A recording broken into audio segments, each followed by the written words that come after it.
Hi friends, Shauna Klingerman here, and I am going to share with you about, shall I say, yet another ongoing project that, quite frankly, I may or may not see through. I really do try to start these projects that I know are kind of something I have to stick with for a long time. I start them with a grain of salt because sticking with something is not something that always comes natural to me, and because I just am in a phase of life, especially right now, where I have to give myself a bunch of grace. So if you don't recognize this teeny tiny little journal, this is brand new from Archer and Olive. It is part of the new March subscription box that is open right now for new subscribers. It comes quarterly and it includes a lot of really cool products. I have another video where I walk you through all the bits, so check out my channel for that. But this little book, it's so tiny, it's a pocket sized, I believe it's called an A6, and I've been trying to figure out what to do with it. So let me show you the inside. It's got this like gray paper. It's not gray, I would call it almost newsprinty. And then on the front, it has this, don't look yet, you can't know that yet.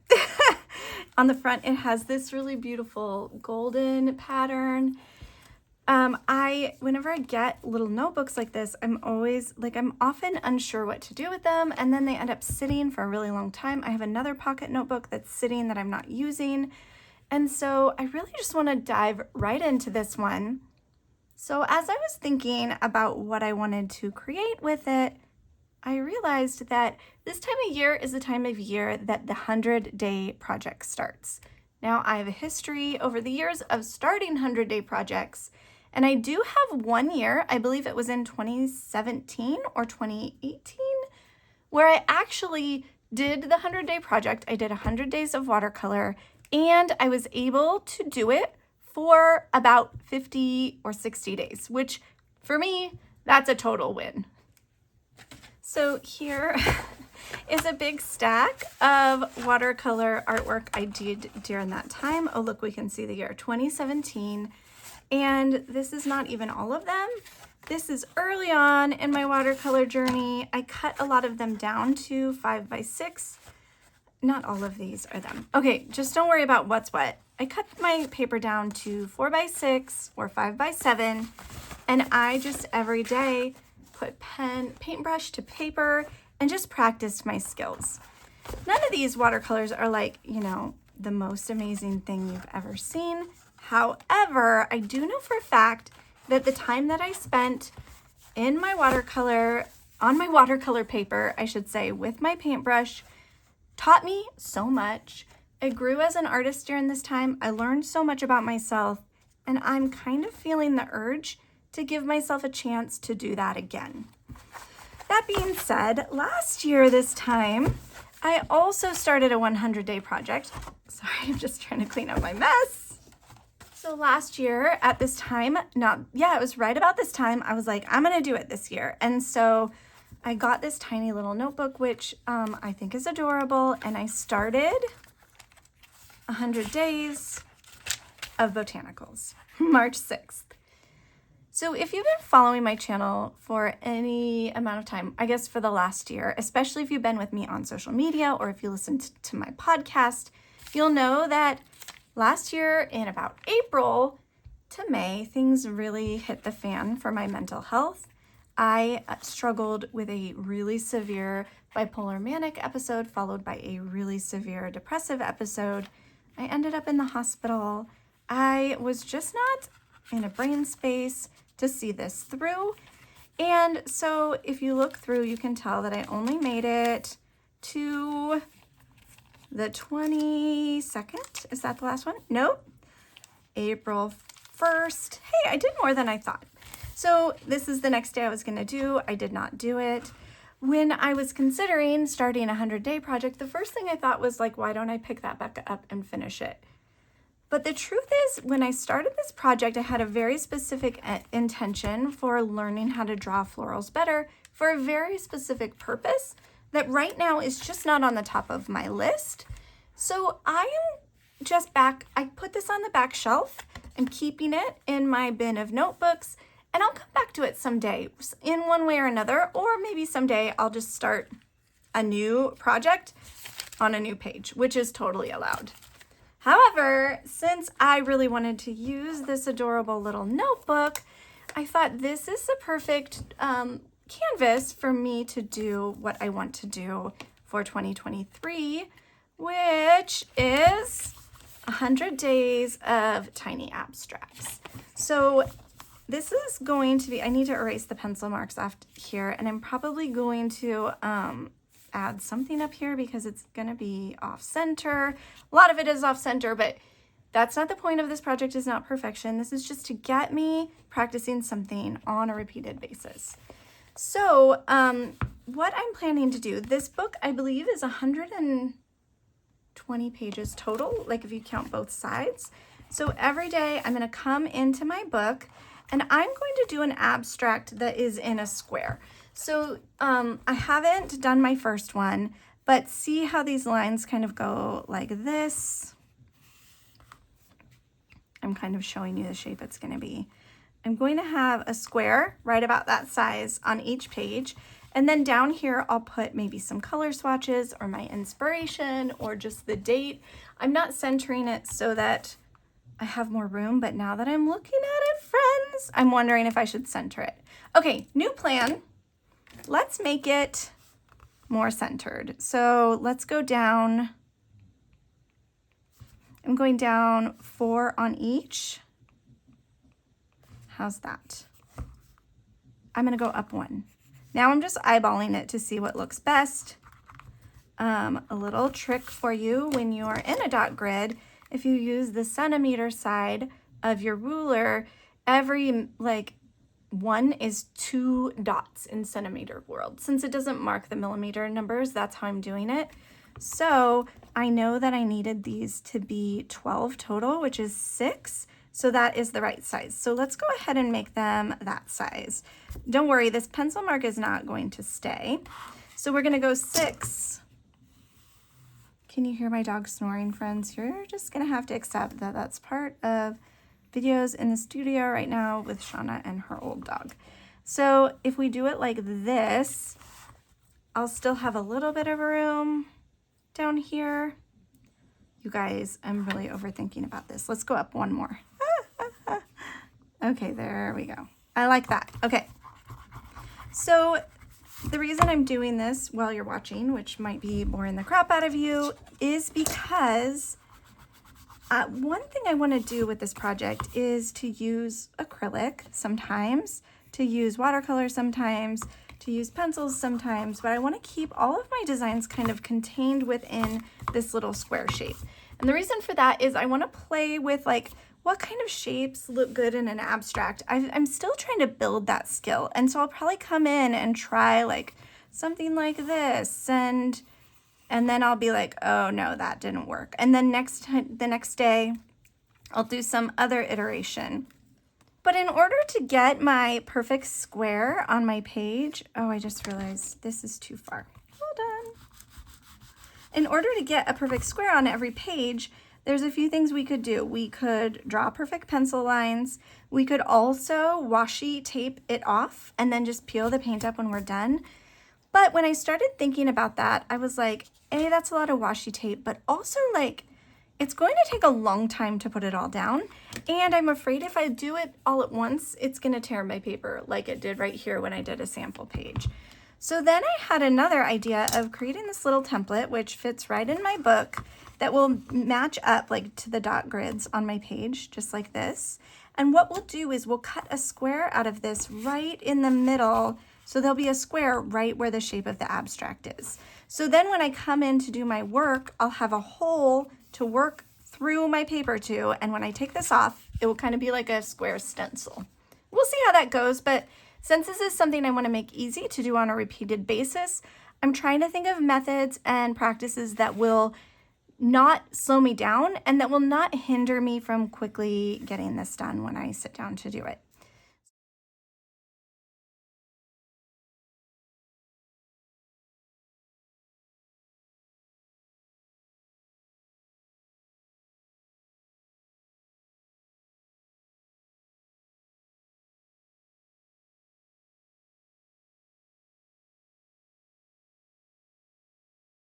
So now we know that when we extend these lines out, let's erase the ones we're not using.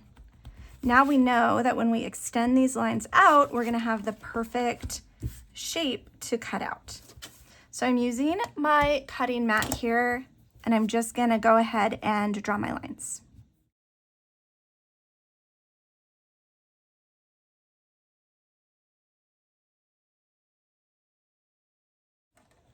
All right, so now we have our hole. Well, we have the space for our hole. We just need to cut it. So I'm just grabbing an X-Acto knife. This is just one I got at a like Creativation one time. It was in my little swag bag. Here's my metal ruler, and I'm just going to use this as a straight edge for my line. Oh, see, it's a little bit further in than my line. This is the one thing about this metal ruler. It pokes up a little bit, but this doesn't need to be perfect because it's really just about having a guide to keep my designs in a square. Let's not freak out about it. Whenever I X-Acto knife with my ruler, I always go over it twice. That seems to do the trick.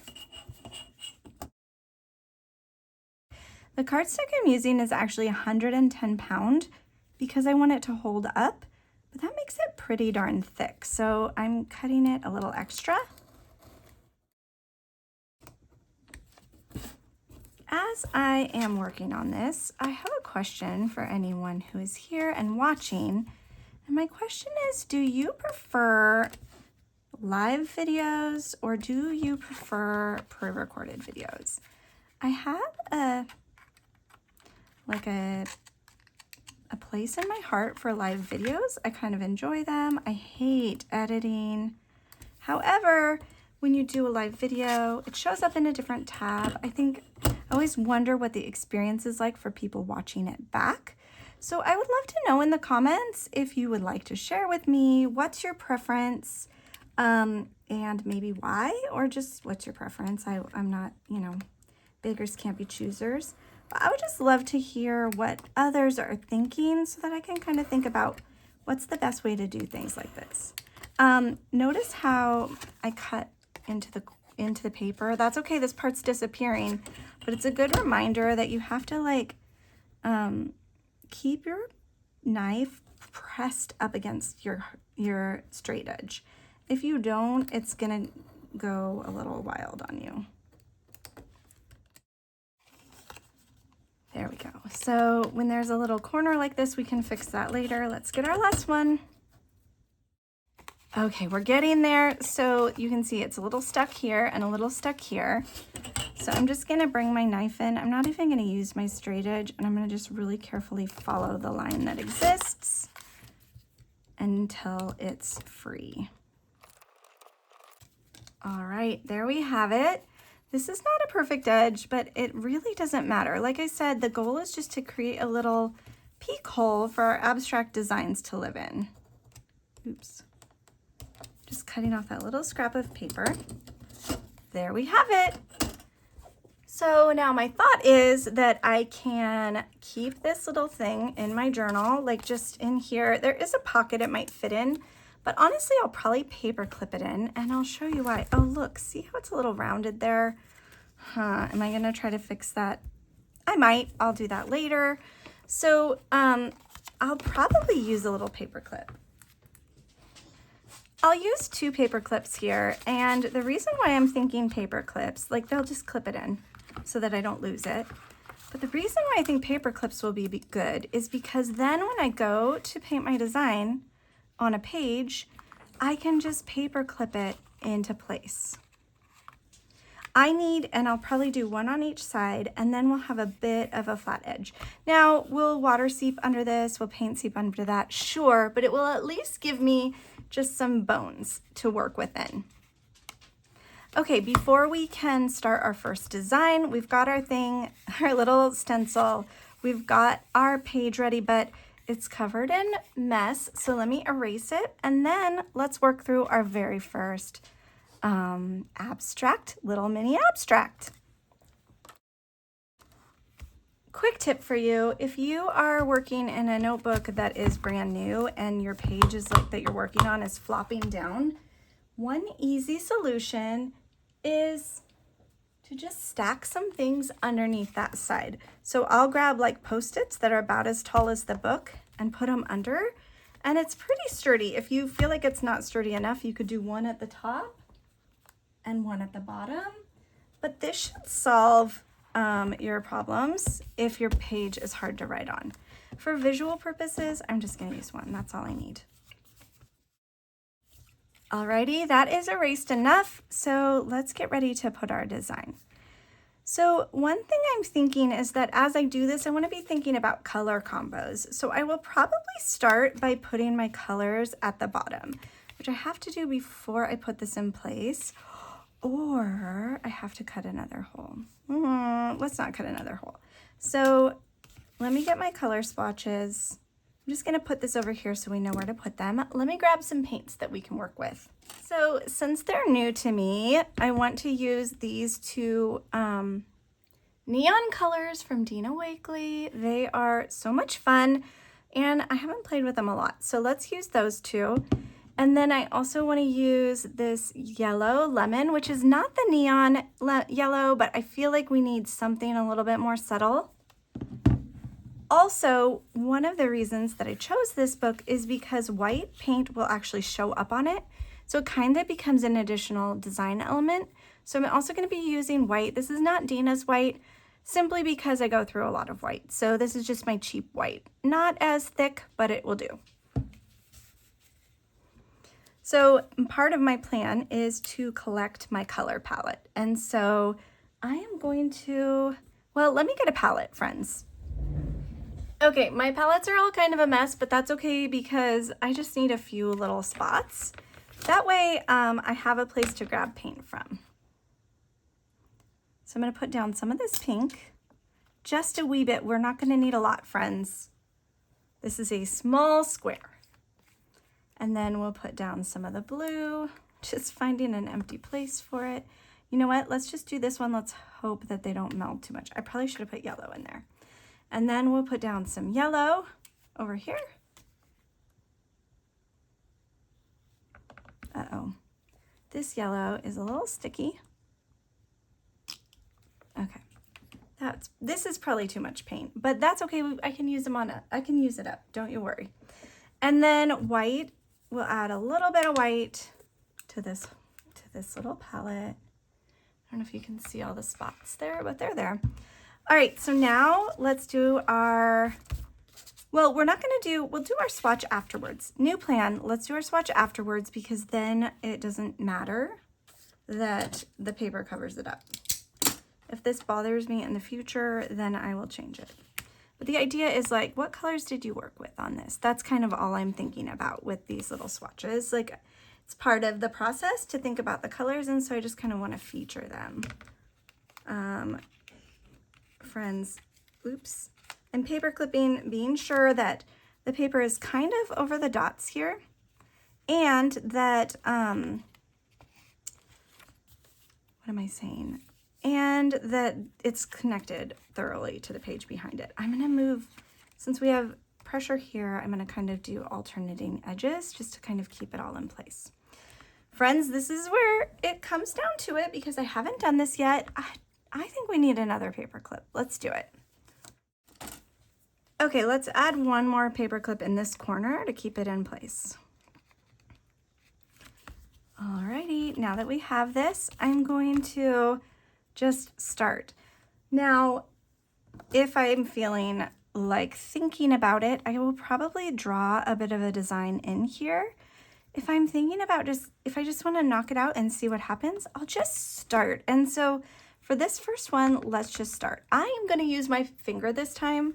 My plan is to use all sorts of things. Sometimes my finger, sometimes a brush, probably some watercolors sometimes. But right now, I'm just going to use my finger and I'm going to like just blot it around here. Without thinking, this one I don't want to like overthink the design. I just kind of want to see what happens when I let my intuition just help me place this stuff on the page. And so I'm just I'm thinking about balance a little bit. I do though know that I want to think about focal points. So I don't want these two edges to be like twinsies, but I don't know. That's why I'm doing this project because I'm still trying to improve this skill. All right, so then let's go like this. Look, I kind of like that like circle-y thing. I don't want to lose it. See, it's like an accidental little round mark right here. We're gonna keep that. Okay, so there's step one. I think, guys, I don't know. This is going to be the practice for me because I tend to overdo it when I try to do abstracts. So part of what I'm doing here is just training myself how to not overdo it when enough is enough. So I could use a diaper wipe, but my fingers are already dry. So I'm just not worried about it. Let's go ahead and use, I'm trying to decide, let's use our pink next. I think I want my focal point to kind of be right here. So what if we kind of do something like, now if my paint is not totally dry on the yellow, it's going to blend a little bit. I'm going to try different techniques for what looks good. And I'm really, really not overthinking it here. This is how I'm hoping it will always be, where I can just knock it out. It doesn't need to be perfect. It is a study. What I love about the 100-day project is that it ends up just kind of being a study. Like you get to study whatever thing it is that you're doing on repeat, because the way that artists get better, grandmaster artists even, like the big ones, the ones we always talk about, is that they practice a lot and they do things the same thing over and over again. So my goal with this project is to create a space where I'm doing just that. So I'm trying to get some of this really bright pink popping here in the edges, but I want to keep most of the pink right here. So it's like, hello, I am the most important part. I don't know if I'm achieving that.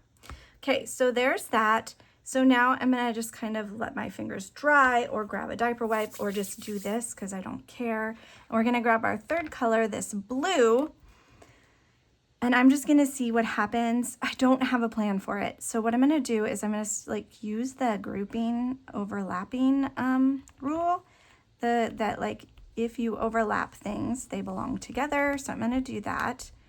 And then I'm just gonna keep adding, what do we think? I think I might have overblued, which is classic, but we're just gonna keep adding. With acrylic, you really can just keep adding. That being said, sometimes I go overboard and then it's like I don't have enough white. So there's a few things I'm loving about this, which is really fun, and maybe that's what I use my bottom space for, is just to kind of journal on what I love about it. I'm gonna get some more yellow on here because I want that to be my dominant color, like the one that's in most of the spaces. But I think I might use that space at the bottom to be like, here's what worked, here's what didn't work, if I want to, you know, optionally. Okay, I'm gonna get a little bit of yellow here too, because what's happening, yeah, there we go. And then let's get some more blue and just let's make it a little thicker here. And once again, Shauna might be doing her classic thing where she does too much, but what I'm trying to learn here is how much is too much? Like I won't know until I practice, right? And that's the whole goal here, is like we don't know how to work with something until we give it proper time and attention, which, I got my square a little off center, which I think is gonna actually leave a cool effect. All right, so there's that. Now, one other thing you can do, and I will probably end up doing often on my abstracts, is you can add a little bit of white to kind of clean it up or give it some more white space. I'm a little nervous about this, but what I'm gonna do is I'm gonna like use my white to kind of accentuate this area. What technique am I doing here with my fingers? I don't know. But see, that extra white kind of makes it pop a little bit. I'm liking that, so I'm actually gonna bring some more. Our square is a little off center. This is a work in progress. Is it going to work to use my little stencil? I'm gonna make it work, but that's something I'm gonna have to learn about.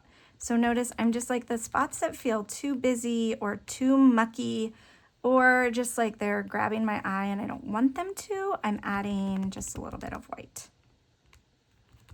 The only thing that I don't love about this painting, I'm actually really loving it, is that this pink is like there's all this depth in all the other areas, and this one place that I want to be my focal point actually is too like single layered.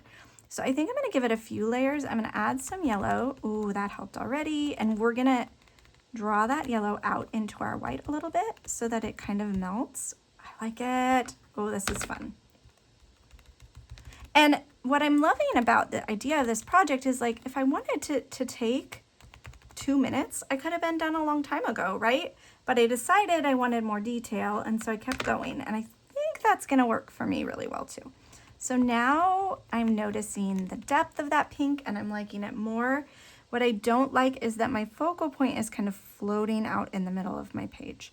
So the last thing we're gonna try to do is kind of bring this down to the edges, which is gonna take more pink. Should have known I was gonna use more pink than I put out.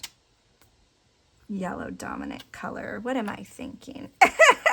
So let's pull some pink and we're just gonna kind of let it work its way to the edges. So now what we'll have is a pink that kind of like takes over and builds into this side of the page. I'm gonna leave that yellow kind of in the corner so that it's kind of like has this archy feeling. Ooh, I grabbed some blue on accident. When you are doing an abstract like this, you know, a lot of times this is just one of many steps, but since I'm really thinking about composition, I don't want to go too in the weeds about like other layers and stencils and all the things that I would do if I was art journaling. I really want this to just be about my relationship with abstract composition. So for today, this is gonna be my first, I'm just gonna call it done. Here it is with the little cover still on it. And then what I'm thinking is when we pull it off, this is the big reveal because I've literally never done this before. Take off our paper clips, which I will just clip to my paper so I don't lose them. Oh, see, how cool is that? So isn't it an incredible composition? It's not. But is it like a fun combo of colors and a good start? Yeah, it is. So what I'm gonna do now is I'm gonna make my color palette because I want to do that on every one. So I'm just gonna do little fingerprints. We've got 4 colors here if you count the white. So I'm just gonna go pink. Oh, that was a little bluey, that's okay. And then notice how messy my little fingerprint is. We are calling that good. We're not stressing about it, but if we were stressing about it, which apparently we are, we can add just a little bit more pink to our little dish here. That should be enough. You could also just do this. Actually, this is how I think we should do it. Just put a little dot on the page and then just press it down.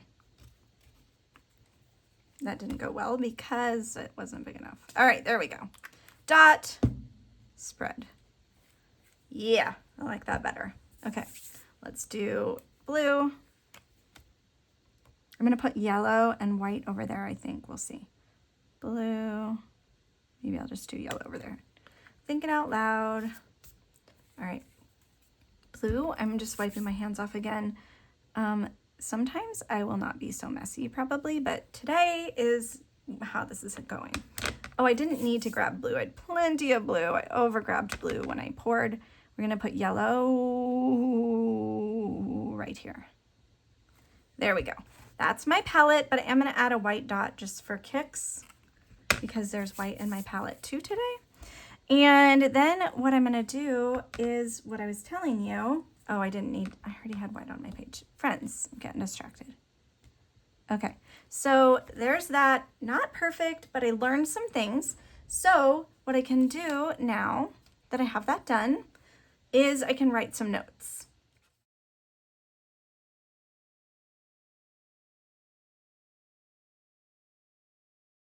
I'm just using this simple stamp that has only numbers on it.